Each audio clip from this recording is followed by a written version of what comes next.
సరే, ఈరోజు ఒక చాలా ఆసక్తికరమైన పురాణ కథ గురించి తెలుసుకుందాం. కథ పేరు చంద్రుని శాపం, మొసలి అహంకారం. ఎప్పుడైనా ఆలోచించారా? నీళ్లల్లో ఉన్నప్పుడు ఏనుగును సైతం చంపగల మొసలి అదే నేలమీదికి వస్తే ఒక కుక్కను చూసి కూడా ఎందుకు భయపడుతుంది? విచిత్రంగా ఉంది కదా? అయితే ఈ రహస్యం వెనుక ఒక పెద్ద కథే ఉంది. ఆ కథేంటో ఇప్పుడు చూద్దాం. సరే, ఇంక కథలోకి వెళ్ళిపోదాం. ముందుగా మనం కథానాయకుడు గురించి, అంటే ఆ మొసలి గురించి, దాని రాజ్యం గురించి కాస్త తెలుసుకోవాలి. అనగనగా ఒకానొకప్పుడు ఒక దట్టమైన అడవిలో అపారమైన శక్తితో ఒక మొసలి ఉండేదన్నమాట. దాని బలానిగ్గాని, దాని ఆధిపత్యానిగ్గాని అస్సలు తిరుగేలేదు. అమ్మో, దాని ఆకారం చూస్తేనే భయమేస్తోంది. పదునైన, రంపంలాంటి పళ్ళు, ఖండలు తిరిగిన దృఢమైన శరీరం, దానికి తోడు పొడవాటి, భయంకరమైన తోక. ఇక చెప్పేదేముంది, దాన్ని చూస్తే చాలు అడవిలోని జంతువులన్నీ గజగజ వణిగిపోయేవి.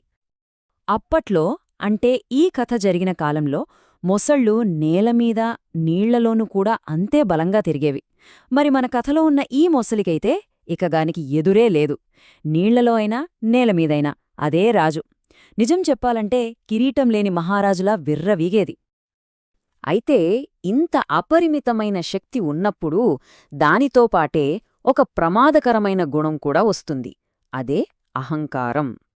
అవును, ఈ మొత్తం కథకి మూలం ఇదే. కంట్రోల్ లేని పవర్ ఆ మొసలిని ఎలా దెబ్బతీసిందో చూపిస్తోంది ఈ గర్వం. నన్ను మించినవాడు లేడు, నన్నెదిరించేవాడే లేడు అనే ఫీలింగ్ దానిలో బాగా బలంగా నాటుకుపోయింది. దాని గర్వం ఏ స్థాయికి వెళ్ళిందంటే, ఆ అడవి మొత్తం, ఆ సరస్సు, చివరికి అందులోని ప్రతి అణువు కూడా తన సొంతమే అని నమ్మడం మొదలుపెట్టింది. అంతా నాదే అనుకునేది. సరిగ్గా అప్పుడే కథలోకి రెండో ముఖ్యమైన పాత్ర ఎంట్రీ ఇచ్చింది. ఇక ఇక్కడినుంచి కథ మొత్తం మలుపు తిరుగుతుంది. అది ఒక పౌర్ణమి రాత్రి. ఆకాశంలో చంద్రుడు ప్రకాశవంతంగా వెలుగుతున్నాడు.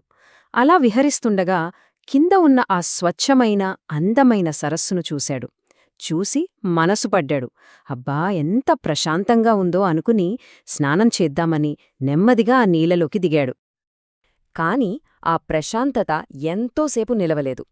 ఎందుకంటే ఇప్పుడు రెండు పూర్తి భిన్నమైన ఆలోచనల మధ్య ఒక పెద్ద గొడవ జరగబోతోంది.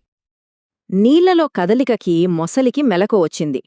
కళ్ళు తెరిచి చూసేసరికి చంద్రుడు అంతే కోపంతో ఊగిపోయింది. ఎవడ్రా నువ్వు, నన్ను అడగకుండా నా సరస్సులోకి దిగడానికి ఎంత ధైర్యం అంటూ గట్టిగా గర్జించింది. మొసలి అంత కోపంగా ఉన్నా చంద్రుడు మాత్రం చాలా ప్రశాంతంగా, చల్లగా ఒక నవ్వు నవ్వాడు. ఈ అడవి, ఈ సరస్సు, ఈ ఆకాశం ఇవన్నీ అందరివి, ఏ ఒక్కరి సొంతం కాదు అని చాలా నెమ్మదిగా సమాధానం చెప్పాడు. కాని గర్వంతో కళ్ళు మూసుకుపోయిన ఆ మొసలికి ఈ మంచి మాటలు ఎక్కడర్థమవుతాయి? పైగా తనకే నీతులు చెప్తాడా అని కోపం రెట్టింపైంది. ఇక లాభం లేదనుకుని చంద్రుడిమీద దాడికి సిద్ధమైంది.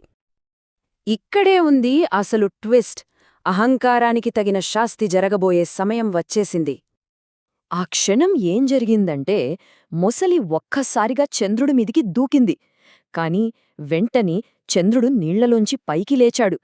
అప్పటిదాకా ఉన్నతని చల్లని వెన్నెల రూపం పోయి కోపంతో నిప్పు కణంలా ఎర్రగా మారిపోయాడు.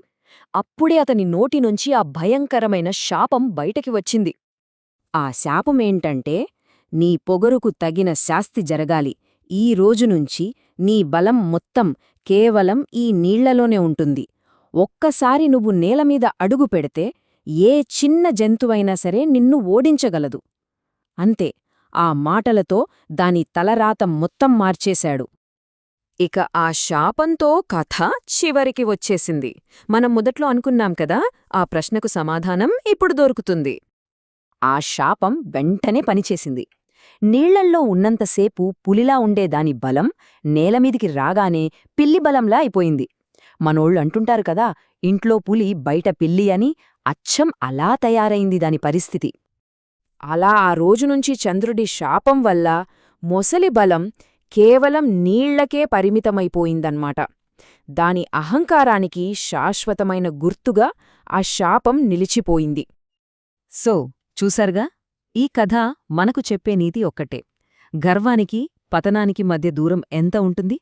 బహుశా ఒక్క అడుగు కూడా ఉండదేమో. ఏమంటారు?